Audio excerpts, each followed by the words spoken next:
उन्नाव के केस को, देश भूला नहीं है कठुआ के केस को। ये वही भारतीय जनता पार्टी है जो बलात्कारियों के पक्ष में आकर के नारेबाजी करती है। ये वही भारतीय जनता पार्टी है जो कुलदीप सेंगर को बचाने के लिए तमाम तरह के षड्यंत्र रचती है। ये वही भारतीय जनता पार्टी है। आरोपी खुद जो लड़की बलात्कारी थी उसको माँ बाप की बिना अनुमति के आधी रात के जला दिया जाता है। बीजेपी का तो हमेशा से ये रहा है कि अपने जो भी कुकर्म कर लें, रेपिस्ट है या जो भी यहाँ पर यौन उत्पीड़न किया जा रहा है तो वो अपने सांसद को बचाएंगे ही बचाएंगे।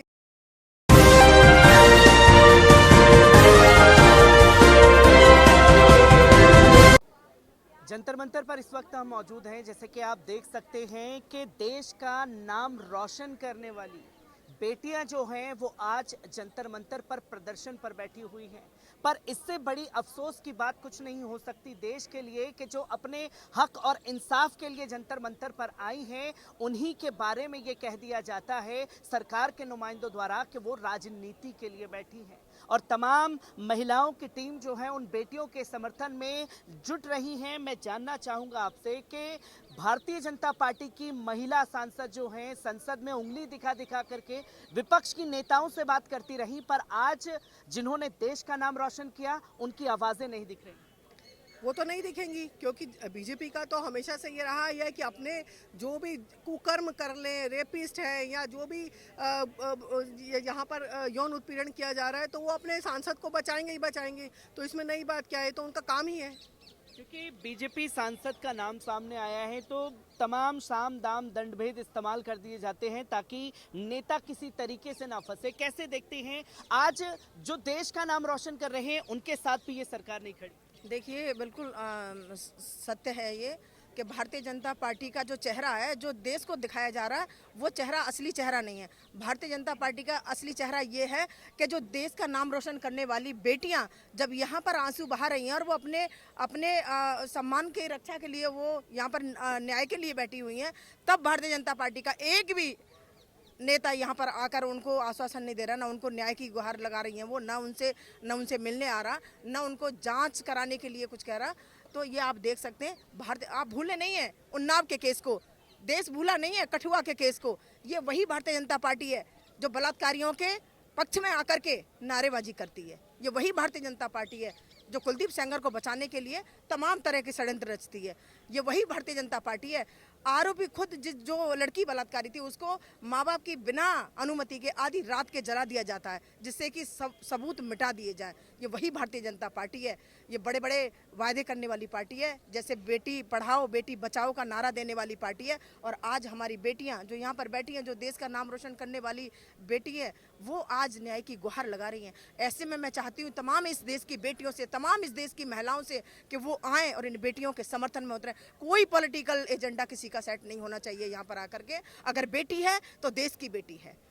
बेटी है तो देश की बेटी है। मैं आप लोगों से, तमाम महिलाएं यहाँ मौजूद हैं, मैं आप लोगों से भी जानना चाहूँगा क्योंकि जब जो लोग देश का नाम रोशन कर रहे हैं वही बेटियाँ जब महफूज नहीं हैं तो आप कितना महफूज अपने आप को देखते हैं? मैं अभी यही कहना चाहूँगी, मेरी खुद की 10 साल की बेटी है। अगर मैं उनको उदाहरण दूँ कि बेटी ऐसा बनना है, इनकी तरह काबिल बनो, तो अगर आज वो मुझसे सवाल पूछती है कि मम्मी मैं कहाँ पे सेफ हूँ, तो मैं मोदी जी से ये सवाल कहती हूँ कि मेरी 10 साल की बच्ची भी आपसे ये सवाल करती है कि मेरे फ्यूचर की गारंटी आप, मेरे भविष्य का की क्या गारंटी है कि जब इन जो मेरी बहनें हैं इनको इनके साथ ऐसा हो रहा है तो हम किसी को क्या एग्जाम्पल दे सकते हैं कि ऐसा बनो या इस तरीके का काम करो, क्योंकि कहीं पे भी महिला सुरक्षा नहीं है। तो जब महिला ही सुरक्षित नहीं है तो वो आगे कैसे बढ़ सकती है, क्योंकि सबसे पहला सवाल सिर्फ सुरक्षा का रहता है। चाहे हम घर से जब बाहर निकलते हैं, दहलीज पार करते हैं, तो हमारे घर वालों को भी सुरक्षा का रहता है और बाहर भी। और इन बेटियों ने तो हमारे देश का क्या बाहर जाके भी नाम करा है, और आज इनके साथ ऐसा हो सकता है तो एक आम लोगों के साथ क्या हो सकता है। तो लो, और वो आवाज़ पहुंच भी नहीं पाती है, कितनों की तो आवाज़ दब चुकी है और जिनकी आवाज़ पहुंच रही है उनके साथ ये हाल कर रहे हैं। जिनकी आवाज़ पहुंच रही है उनकी आवाज़ को दबाया जा रहा है। कितना महफूज आप देख पा रही हैं खुद को जब देश की बेटियां, जिन लोगों ने देश का गौरव बढ़ाया है, आज उनके साथ में इस तरीके की। देखिए, जो बच्चे हैं, लड़कियां हैं, हम शुरू से यही सिखाते हैं, अपनी जो टैलेंट है, अपनी जो हुनर है, देश के आगे आना चाहिए और हमें देश के नाम को रोशन करनी चाहिए। अगर इस तरह रोशन करना है तो हम मोदी जी से यही पूछते हैं, कभी भारत माता की जय मत बोलिए, इनकलाब की नारा मत लगाइए, ना भारत माता की कोई तारीफ कीजिए, क्योंकि जब आप माताओं का सुरक्षा नहीं कर सकते हैं, लड़कियों का सुरक्षा नहीं कर सकते हैं, तो बड़ी बड़ी भाषण आपको कोई फ़ायदा नहीं है। आप नेता सिर्फ नेतागिरी बन के ही कर सकते हो। इस तरह लेडीज़ों को यहाँ मार्केट में कभी बेचा जाता है, कभी जलाया जाता है, उनकी पुकार सुनाया नहीं जाता है। इस तरह तो हम तो ये कहते हैं, हम लड़कियों को पढ़ाना ही बंद करवा दें। जहाँ लड़कियाँ बड़ी हो जाएं, शादी कर दें, तो हम चाहेंगे कि हमारी लड़कियाँ सुरक्षित हो गई, कम से कम परिवार में तो जाके सुरक्षित हो जाएंगी। क्योंकि देश का गौरव जब इन महिलाओं ने बढ़ाया, इन बच्चों ने बढ़ाया है, आज देश को इन लोगों पर फक्र है। पर देश के प्रधानमंत्री तब इनके साथ फोटो खिंचवाते हुए नजर आए, डिनर पार्टी पर बुलाते हुए नजर आए, पर आज जब असल में इन बच्चियों को प्रधानमंत्री की जरूरत है तो प्रधानमंत्री नहीं है। ये बहुत ही अजीब सी बातें हैं, बोलने में भी शर्म ना आती है हमें, क्योंकि हम लड़कियों को ये सिखाते हैं कि आगे बढ़ो, आगे पढ़ो और आगे अपनी टैलेंट को आगे बढ़ाओ। तो आप बताइए, हम घर से बाहर निकालकर कभी नेपाल, कभी न्यूजीलैंड, कभी लंदन, ऐसे उनको स्पोर्ट्स के माध्यम से उनके नाम को रोशन करने, हिंदुस्तान के नाम को रोशन करने भेजते हैं। अगर इस तरह रोशन करना है तो हम मोदी जी से यही शिकायत कर रहे हैं। तो इनको अगर इंसाफ नहीं मिली तो हर घर की लड़की, एक भी लड़की को हम बाहर नहीं निकालेंगे। हम कहीं ना कहीं वही फिर वो पुराना ज़माने में रह जाएंगे। तो फिर आप लोग ताली बजाते रह जाइए, फिर क्या फ़ायदा।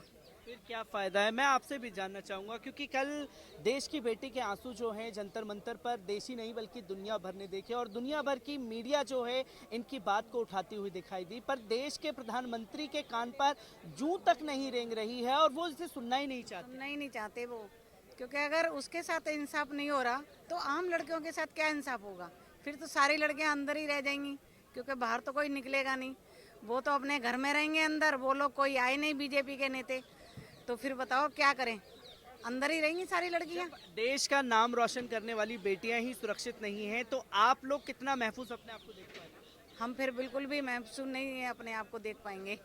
क्योंकि लड़कियों को नया नया तरीका से, हम लोग नया नया तरीका से स्पोर्ट्स के माध्यम से उनको कभी हाई जंपिंग, कभी फुटबॉल, कभी बास्केटबॉल, कभी टेनिस, इस तरह आगे बढ़ाते हैं। पूरा देश जानता है इस बात को। कहीं ना कहीं प्रधानमंत्री के नाम भी रोशन होता होगा कि मेरी भारत में इतनी महान महान लड़कियां हैं, लेडीज़ें हैं जो अपने आप को आगे बढ़ा रही हैं। और यहाँ पे ऐसी लेडीज़ें सुरक्षित नहीं हैं, ऐसी लड़कियाँ नहीं सुरक्षित हैं, तो हमारे घर की बच्चियाँ कैसे सुरक्षित रहेंगी। आगे हमारी पीढ़ियाँ बढ़ती जाएंगी, हमारे घरों में लड़कियाँ बहुत हैं, तो हम किस तरह बढ़ाएंगे। हम तो यही कहेंगे ठीक है, 18 नहीं हुआ तो कोई बात नहीं, 17 में ही शादी करवा देते हैं। तो देखिए ना, चूल्हे का बात चूल्हे में आकर ख़त्म हो जाए। तो प्रधानमंत्री बड़ी बड़ी भाषण देते क्यों हैं? जब देश सुरक्षित कर नहीं सकते, हमारे बच्चों का ज़िंदगी बचा नहीं सकते, इस तरह छेड़खानी करते हैं और बीजेपी के नेता होकर इस तरह धज्जियाँ उड़ाते हैं।